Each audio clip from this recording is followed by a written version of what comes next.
মনটা ফ্রেশ করার জন্য, চারিদিকে বাতাস, অনুভবটা মনে শান্তি আনার জন্য চলে আসলাম। চারিদিকে পোলাপানির আনন্দ আর খুব সুন্দর অসাধারণ একটা দৃশ্য নিজামুদ্দিন হাজারি ঘুরে গেছে সমুদ্রপুর বাসের জন্য। অসাধারণ জায়গাটা। এখানে আসলে আমলিক সরকারের কথা মনে পড়ে, অনেক কাজ করছে কিন্তু বর্তমানে কোনো নাম নেই, কিছু নেই।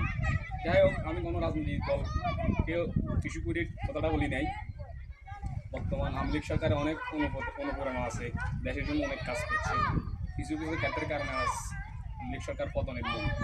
সবার মুখে এখন শুধু ভালোবাসায়, তাই আমরা চাই দেশের বিভিন্ন কর্মস্থান চালু থাকা, বিভিন্ন মানুষের গরিব মানুষের আশেপাশে যেন দাঁড়ায় প্রত্যেকটা মানুষ।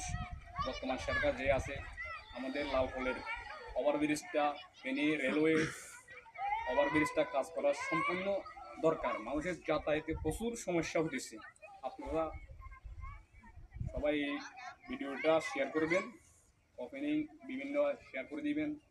কোনো কথা যদি মনে নষ্ট যায় মাফ করে দিবেন। আসসালামু আলাইকুম ওয়া রাহমাতুল্লাহি ওয়া বারাকাতুহু।